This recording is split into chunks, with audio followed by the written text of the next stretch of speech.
सुप्रभात बच्चों। मैं आज मुखलाल संस्कृत उपशास्त्री महाविद्यालय बंधु छपरा भोजपुर से ऑनलाइन क्लास के माध्यम से आप सबों को हिंदी विषय में हिंदी व्याकरण में वर्ण विच्छेद चैप्टर के अंतर्गत र के विभिन्न रूप के बारे में आप सबों को बताने जा रहा हूँ, जिसमें मुख्य रूप से रेफ लेखन की स्थिति की जानकारी दी जाएगी मुख्य रूप से। तो सबसे पहले हम देखते हैं कि र के विभिन्न रूप क्या है।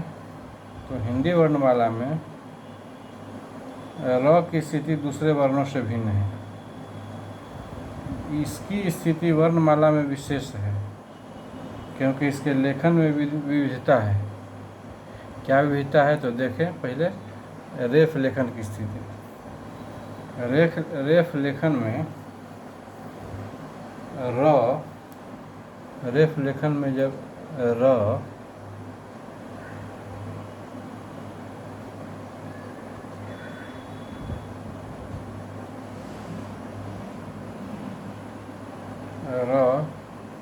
हलंत नीचे लगा दीजिए। जब हलंत अर्थात स्वर रहित होता है तो उसके नीचे हल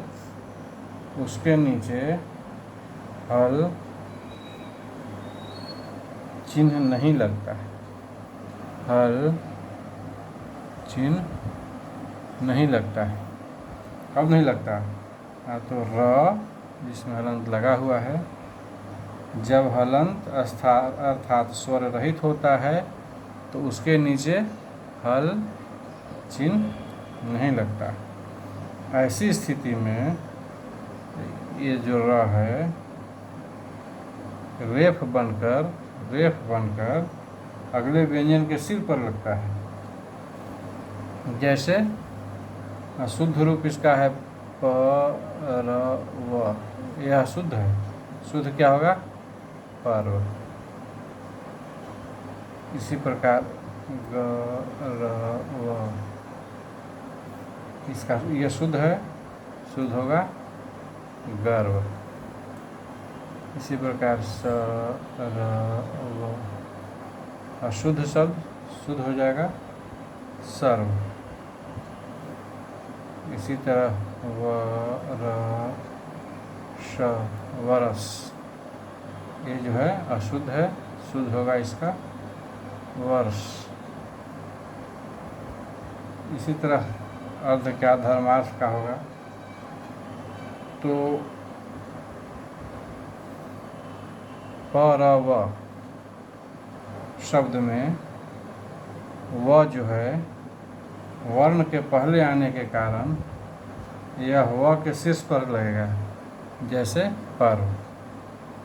इसी प्रकार एक और शब्द है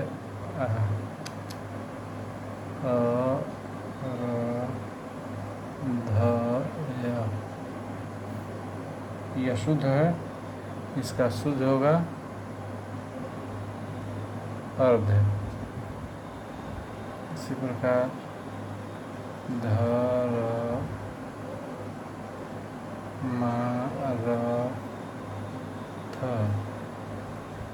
धर्मार्थ अशुद्ध है, इसका शुद्ध होगा धर्मार्थ।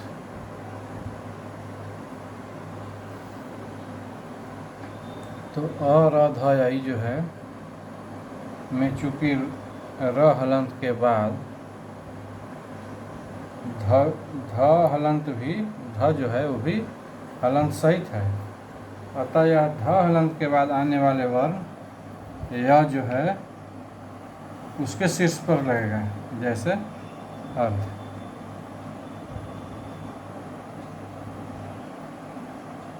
इसी प्रकार धर्मार्थ में र हलंत अगले वर्ण मा तथा थ पर लगा है,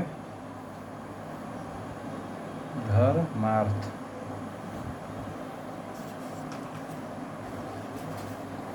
अब जो है रेफ के कुछ और उदाहरण देखिए, इसका कुछ और उदाहरण।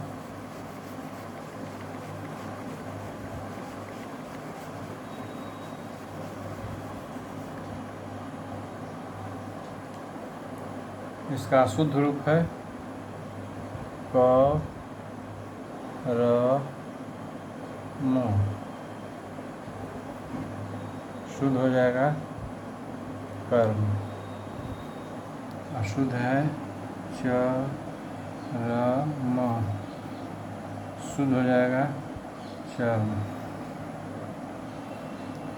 इसी प्रकार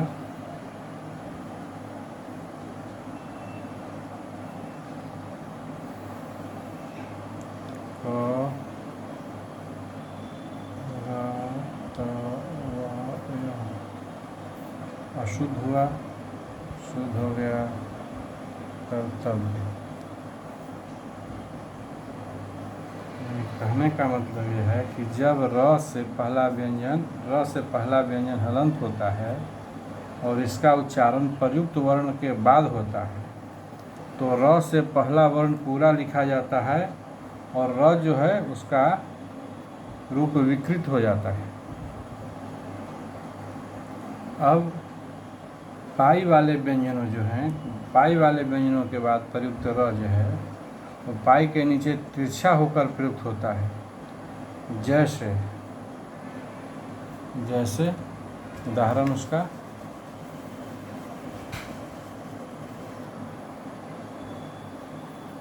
पाई वाले व्यंजन के बाद प्रयुक्त र जो है उसका पाई के नीचे तिरछा होकर जो प्रयुक्त होता है उसका उदाहरण क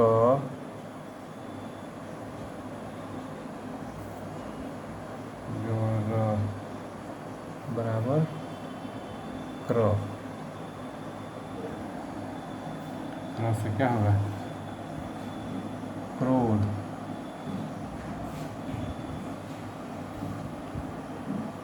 क्रम, चक्र। इसी प्रकार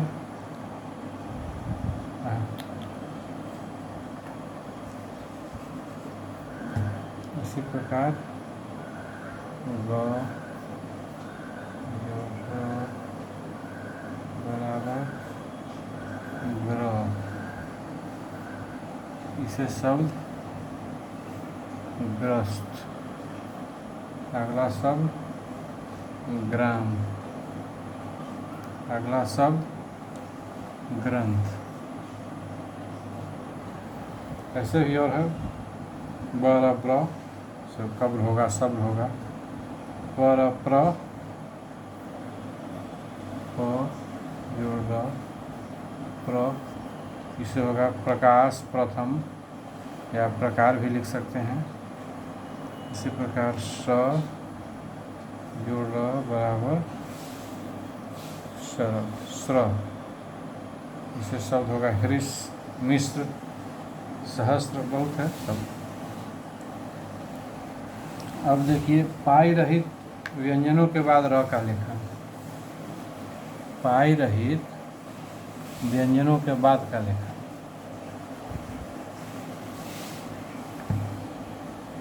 तो बिना पाई वाले व्यंजनों के बाद प्रयुक्त र जो है उसमें व्यंजन के नीचे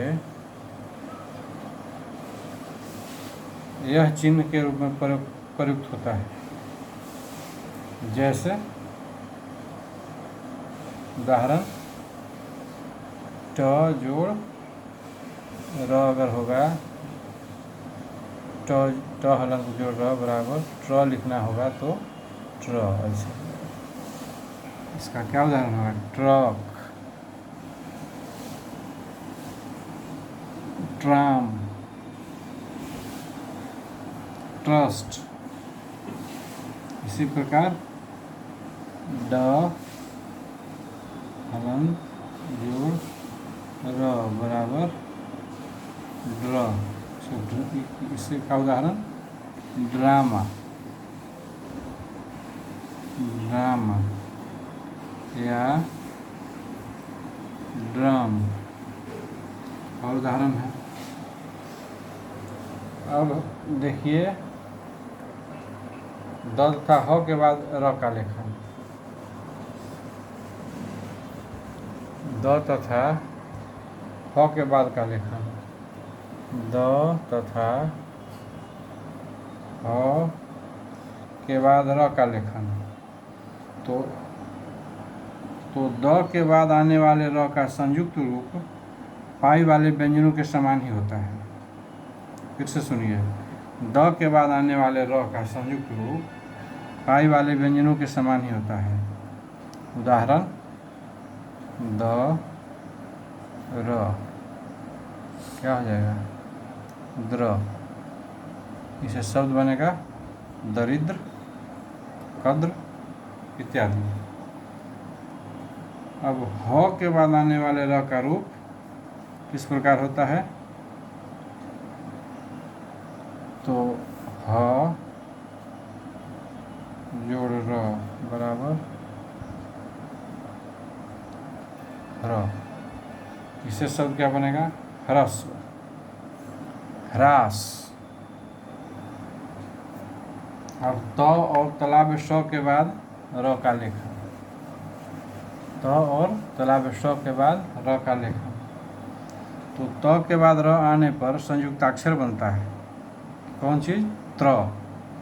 त के बाद र आने पर संयुक्ताक्षर त्र बनता है। उदाहरण, त जोड़ र बराबर त्र। इसका क्या उदाहरण होगा, त्रिभुज, त्रिशूल, त्रिकाल, त्रिकोण इत्यादि। अब तालाब श के बाद र जब आता है तो उसके आने पर संयुक्ताक्षर क्या बनता है, स्र। तालाब श के बाद जब र आता है तब क्या बनता है, संयुक्ताक्षर स्र। इसे शब्द क्या बनेगा, इसे शब्द बनेगा श्रम, श्रमिक, श्राप। इस बात में ध्यान रखना है, हम लोगों को हमेशा ध्यान रखना है कि श और र को इस प्रकार स्र नहीं लिखना है, ये अशुद्ध हो जाएगा। ये जो श है अशुद्ध हो जाएगा, हमेशा यही लिखना है। अब र के साथ उ, ह्रस्व उ या दीर्घ उ की मात्रा। र के साथ ह्रस्व उ या दीर्घ उ की मात्रा।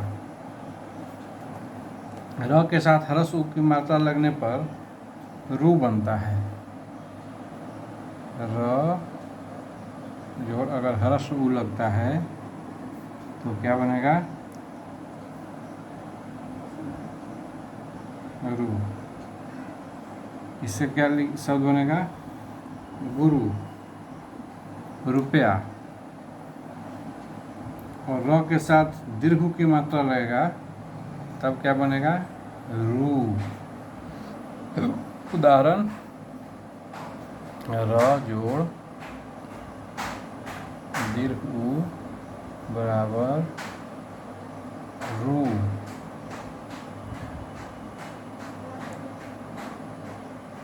इससे क्या बनेगा, कौन शब्द, शुरू, रूप, रूढ़। शुरुआत में जरूर लिखाएगा वह शुरुआत। अब देखिए र और री की मात्रा में अंतर। तो पदेना र में जो है हलंत और री, इसमें र में हलंत और री में कलम में मोटा है, चलो की मात्रा में स्पष्ट अंतर देखा जाता है। दोनों में देखिए अंतर। दोनों के प्रयोग पूर्ण रूप से भिन्न हैं तथा इनके प्रयोग से शब्दों के अर्थ में भी अंतर हो जाता है। ध्यान रखना है, दोनों के प्रयोग में, दोनों अलग अलग हैं, इन दोनों के प्रयोग से शब्दों के अर्थ में अंतर हो जाता है, हमेशा ध्यान रखिएगा। जैसे ग हलंत जोड़ र बराबर ग्र। इससे क्या बनेगा? ग्राम। ग्रसित, ग्रह और ग जोड़ री बराबर हो जाएगा गृह। इससे क्या बनेगा? गृह या गृहिणी वगैरह, दोनों में अंतर है।